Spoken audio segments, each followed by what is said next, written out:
Hello ನಮಸ್ಕಾರ ಎಲ್ರಿಗೂ. ಇವತ್ತು ನಾವು ನಮ್ಮೂರಿನ ಪ್ರಸಿದ್ಧವಾದ ದೇವಸ್ಥಾನಕ್ಕೆ ಹೋಗ್ತಾ ಇದ್ದೀವಿ. ಲೆಟ್ಸ್ ಗೋ, ಬನ್ನಿ ಹೋಗೋಣ. ಎಲ್ಲಿಗೆ ಹೋಗ್ತಿದ್ದೀವಿ ಗೊತ್ತಾಯ್ತಾ? ನಮ್ಮೂರಿನ ಪ್ರಸಿದ್ಧವಾದ ದೇವಸ್ಥಾನ ಉದ್ದಾನ ವೀರಭದ್ರ ಸ್ವಾಮಿ ದೇವಸ್ಥಾನ. ನಮ್ಮ ಬೆಟ್ಟ ಹತ್ತೋದು ದೊಡ್ಡ ಕಷ್ಟಕರವಾದ ಕೆಲಸ ಅಂತಲೇ ಹೇಳ್ಬೋದು. ಯಾಕಂದರೆ ಅಷ್ಟೊಂದು ಮೆಟ್ಲಿದೆ, ಅಷ್ಟೊಂದು ಸ್ಲೋಪ್ ಇದೆ, ಹತ್ತೋದು ತುಂಬ ಕಷ್ಟ. ಇದು ಪ್ರಸಿದ್ಧವಾದ ದೇವಾಲಯ ಆದ್ದರಿಂದ ಎಲ್ಲ ಕಡೆಯಿಂದನೂ ಭಕ್ತಾದಿಗಳು ಬರ್ತಾ ಇರ್ತಾರೆ.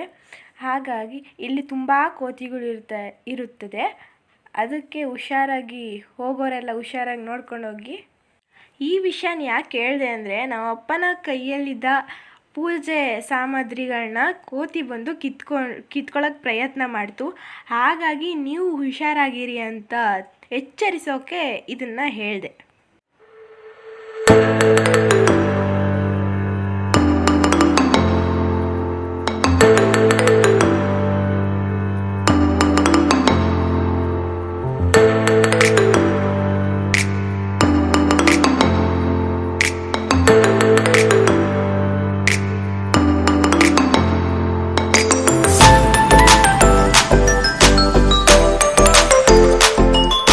ನಾನು ನಿಧಾನಕ್ಕೆ ವಿಡಿಯೋ ಮಾಡ್ಕೊಂಡು ಬರ್ತಾ ಇದ್ದೆ.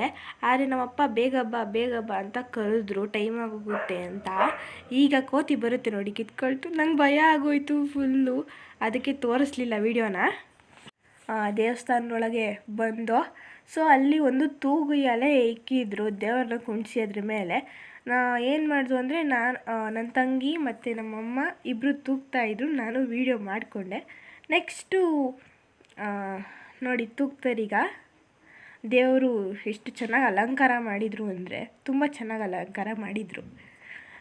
ಈಗ ನನ್ನ ತಂಗಿ ಮತ್ತು ನಮ್ಮ ಅಮ್ಮ ಇಬ್ಬರು ತೂಗು ಎಲೆನ ತೂಗ್ತಾರೆ. ಆದರೆ ನನಗೆ ಜಲಸಿ ಆಗಿಬಿಡ್ತು. ನಾನು ಏನು ಮಾಡಲಿ, ಇವರಿಬ್ಬರು ತೂಗ್ಬಿಟ್ರು. ನನಗೆ ತುಂಬ ಜಲಸ್ ಆಗಿಬಿಟ್ಟು ನಾನು ಈಗ ಹೋಗಿ ತೂಗ್ತೀನಿ. ಹಾಗೆ ಈ ಥರ ಆಟಾಡ್ತಿದ್ದೋ ಅಲ್ಲೇ ಕೂತ್ಕೊಂಡು ನಾವು ದೇವಸ್ಥಾನದಲ್ಲಿ. ನಾನು, ನಮ್ಮ ಅಪ್ಪ, ನನ್ನ ತಂಗಿ ಎಲ್ಲರೂ ಸೇರಿಕೊಂಡು ತೂಗು ಎಲೆನ ತೂಗ್ತಿದ್ವಿ.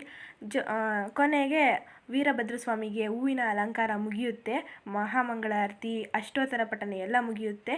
ಇದನ್ನು ನೆನಪಿಗೋಸ್ಕರ ಅಂತ ಒಂದು ಫೋಟೋ ಇಟ್ಕೊಳ್ತೀನಿ. ಬಂಡೆ ಹತ್ರ ಚೆನ್ನಾಗಿ ಕಾಣಿಸುತ್ತೆ ಅಂತ ಹೇಳ್ಬಿಟ್ಟು ನಾನು ನನ್ನ ತಂಗಿ ಹೋಗಿ ಕೂತ್ಕೊಂಡು ಫೋಟೋ ತೆಗೆಸ್ಕೊಂಡು, ಮತ್ತು ನನ್ನ ತಂಗಿನೂ ಹೋಗಿ ಫೋಟೋ ತೆಗೆಸ್ಕೊಂಡ್ಳು. ಮತ್ತು ಆಚೆ ಬಂದಮೇಲೆ ನಾನು ಒಂದು ಫೋಟೋ ತೆಗೆಸ್ಕೊಬೇಕಲ್ಲ ಅಂತ ಹೋಗಿ ತೆಗೆಸ್ಕೊಂಡೆ ನಾನು.